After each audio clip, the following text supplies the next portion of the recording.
You were the guy who initiated me into this, actually. You Right. taught us the music technology. Well, and then you just took off with it. And then I thought you were the one developing that at NCA, right? You were the one, music technology. I thought you left so much earlier, but I remember now that you were on various thesis communities. In fact, I have this one thesis. Let's talk about yours, but then you were the advisor for this one on sitar making by Qasser Rafiq. Is that right? I guess. Qasser Rafiq. I didn't left NCA. I stopped becoming thesis advisor because there were, some sort of administrative issues and blah blah stuff. So I was at some point, actually, I stopped becoming advisor. Interesting. Well, no, but you were perfect for that thesis for sitar. I mean, who else is going to be there who knows something about it, So let me adjust the light here. I'm looking too, Gora. I still remember your joke of double atai. Yes, double atai. Yeah, that was a good one. Yes, double atai chai latte. Double atai chai latte. Now you have but officially, I was born in Lahore, so I'm Lahori. So Dr. Lowell Lybarger Lahori. Sure. And if you weren't born in Lahore, you've never been born. Is that right? Exactly. And we say that in Punjabi. Right. Yes. So, well, that's all fantastic. Before we start off, I mean, I really want to dig into your thesis, and what these two young gentlemen are doing is fantastic. But a couple things that just I remember very distinctly when I first met you. You were just starting with NCA. That was 2007. I was mixing it up with 2004, and you were talking to me, and I said, Ali, what's going on with all your classmates getting initiated in haze? Do you know the word hazing? Like the getting treated by all the other NCA students. They dress you up in makeup, and remember that? Yeah. And then he said, bad haircut. Pardon me? Some really had some back then. You're particularly talking about, someone actually. That's what you are saying. Well, when you're considered freshman or the first year student, and so the men were getting treated. I don't know what you call it in Urdu or Punjabi. They're young people. They're the first students coming in, and a couple of your classmates got not treated well. And they were doing all this thing where they're we call it in here in US side hazing. Hazing is you take the first and you show who's superior. And so then you said, yes, Dr. Lybarger, they didn't do it to me because I took their face to the ground. I was like, Ali Ayub, a person to be reckoned with. You remember you did that. I knocked the guy. Yeah, he said, no, you're not doing that to me.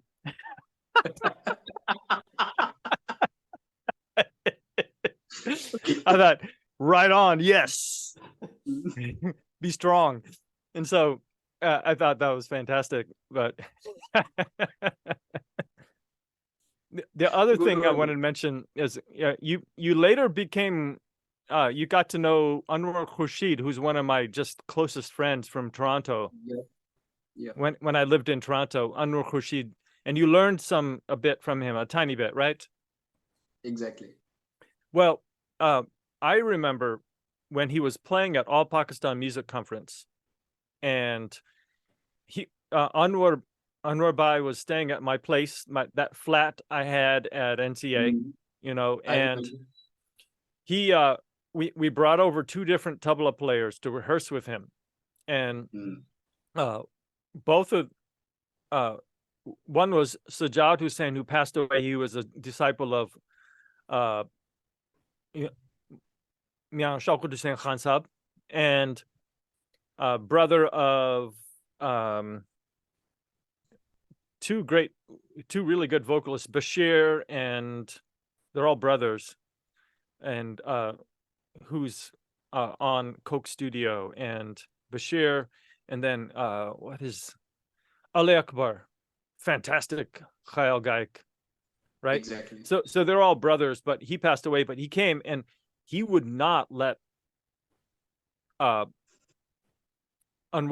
Bhai play. Like, he was trying to play, and then they would just start doing what's called Sat Sangat. You know, you're playing along with them. You're playing with them instead of just playing Teka. And then the other guy did it too, Sajid. And Sajid's fantastic. He comes from a different lineage of not Mian Qadar Baksh, but from that Qasur Wale Gharana, Exactly. you know, from Qasur tabla players, beautiful style.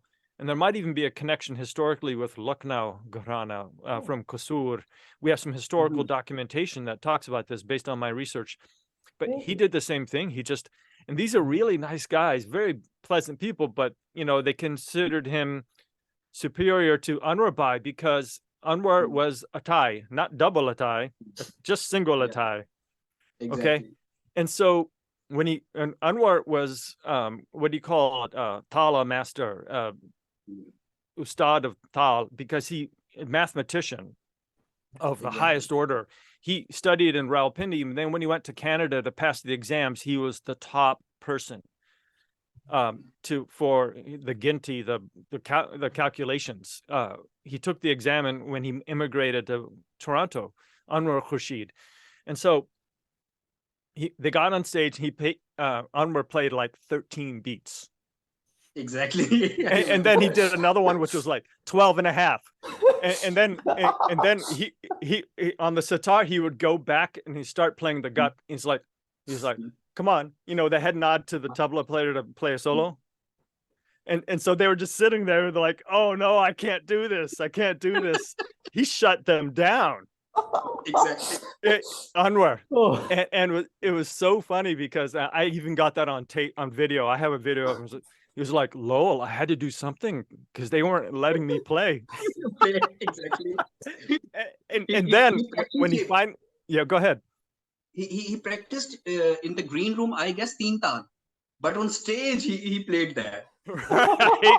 I think you were there. Yeah. Yeah. No. And then finally, when he got into the drut gut, then it was like a tornado, like a flood, just, you know, for the tabla player, like, oh, finally, I'm unleashed. Back to teen tal. Like letting a caged animal out, the tabla player. So, but I still believe that the best sangat is you let the sitar player play. You know, you let them play, and then when it's your turn, do it. You know what I mean? Even Tariq Khan Sahab likes to do sat sangat, but I will say though, Ustad Tariq Khan Sahab, he's just great. He's just so good, like on the highest level of history of tabla players, along with, of course, my Ustad, his Ustad. But so yeah, I thought I'd just mention those two fun remembrances. So, but yeah, please, Ali. Yeah, Anwar is basically great. It's actually, you know, it's been a while. I haven't actually, you know, he's kind of a wonder sort of a guy. So there never been a very, you know, a constant, you know, connection. But whenever actually he would, you know, call or we get in touch, he would, you know, teach you something. Last time I remember he taught me a polyrhythm actually. Oh wow! Just over the phone call. Right. So he can still, you know, teach anything. Yeah, and he gained so much. And he did so many recordings of Ustad Shahid Pervez. Exactly. Like so much, and he was already primed with his mind for all the tal tall he, dari, he has you know. he has sort of developed his style, which should be which is totally on a Laikari base. It's more, rudimental actually style. Right. Yes. So, It's well, more rudimental. It's not that about that mean and that, those gudas and those belavas. It's all about Laikari. I know it's like mathematical, I mean, just and I feel, yeah. So it's really interesting, but I'm not here to talk gupshup, Sure. I just don't want to. But Yeah. he and Ustad Shahid Pervez had a falling out, meaning they're no longer in the picture. You probably Sure. know that, right? Exactly.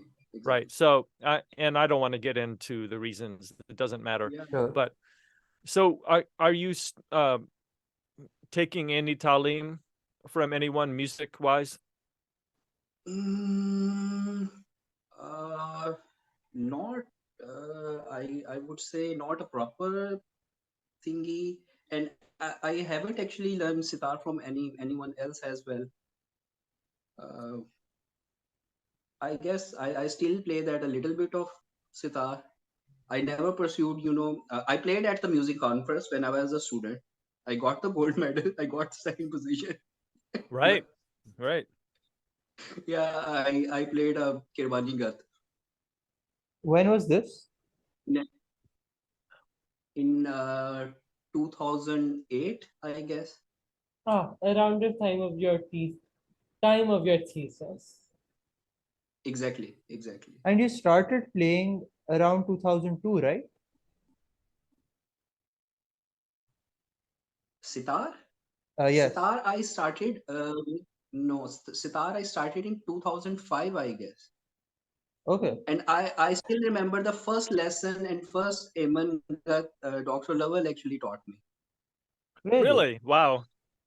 But he Yeah. says that he's a tabla player and not like he jokes about his sitar playing skills. So I still remember he wrote a page, and he also made a tihai.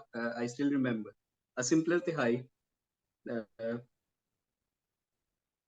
I think when you were teaching there, you borrowed a sitar, I didn't did, you? and I was keen to play the sitar. I almost got more Yeah. interested in than tabla. And later, Anwar Khurshid bhai, he joined in. He visited Pakistan. I Right. remember. And then he visited again in like later. I wasn't there, of course, but he then visited with you again, I think, right? Exactly. Exactly. He stayed at my place.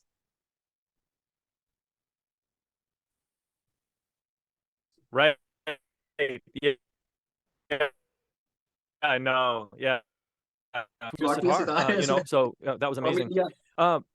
So I want to reflect on your thesis and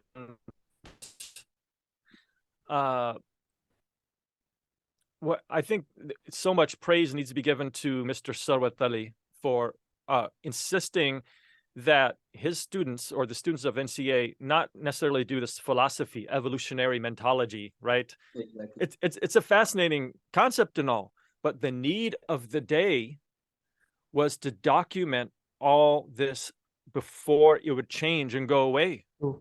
Like what you did with the sitar, just this one example, documented all these lineages and styles. It was so important because this stuff could easily be lost with the globalization and all these youth want to be into EDM and fusion and that sort of thing, when there are these traditions which are so beautiful that are the history of a culture and a nation is so important.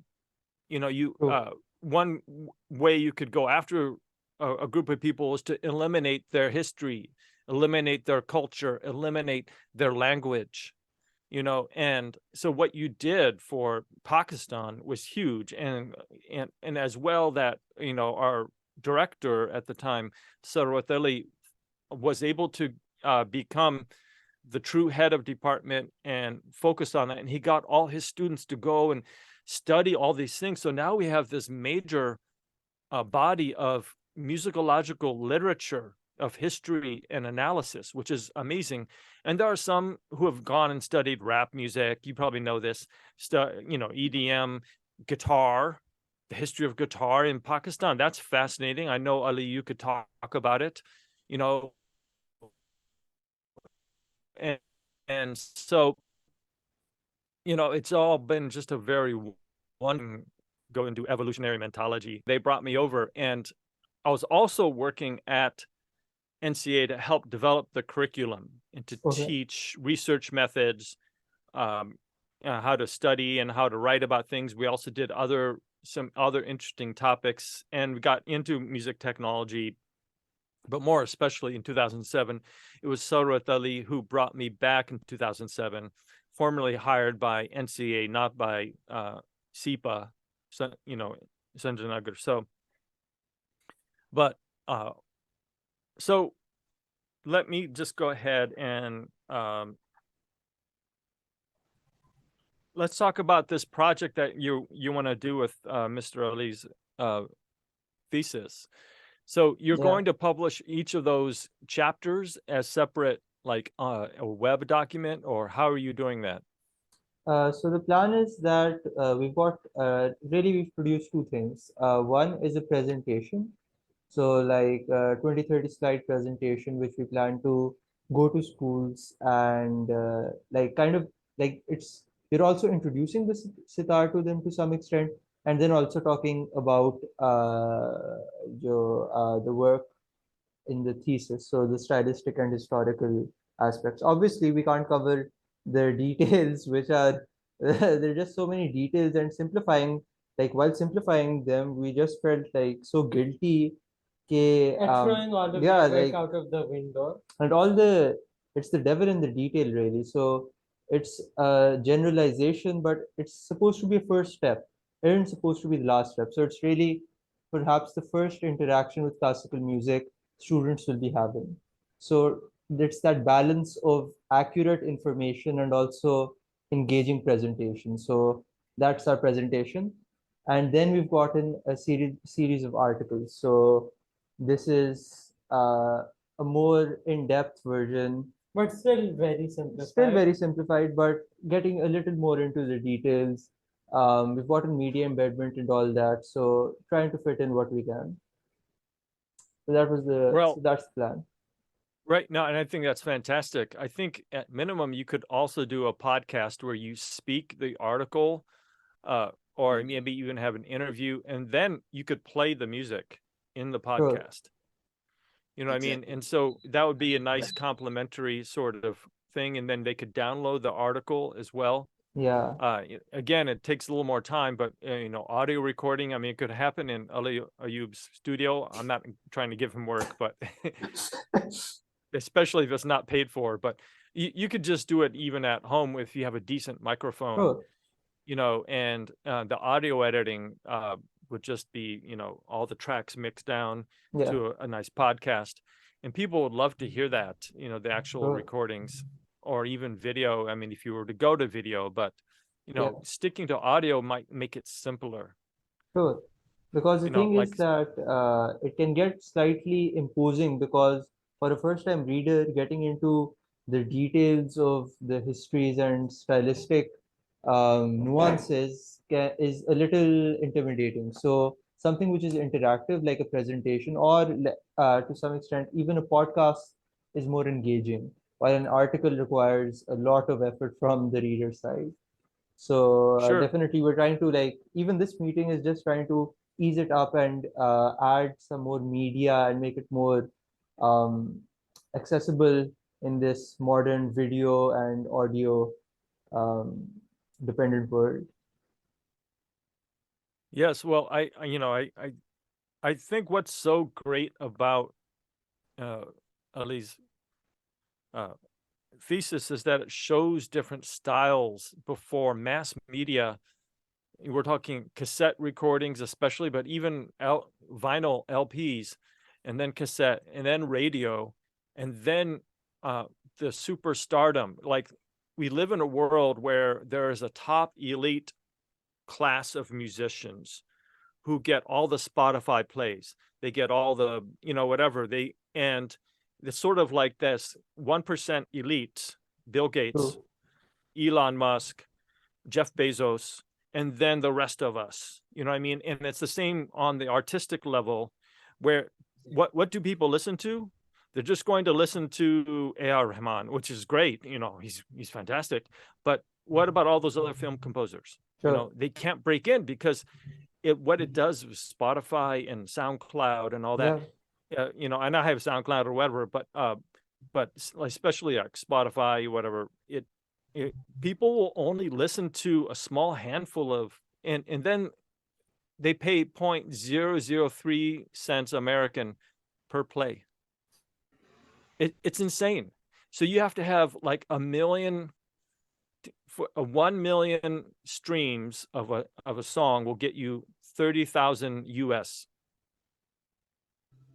You know, and so I mean, that's all good and all, but how many people are going to get 1 million plays?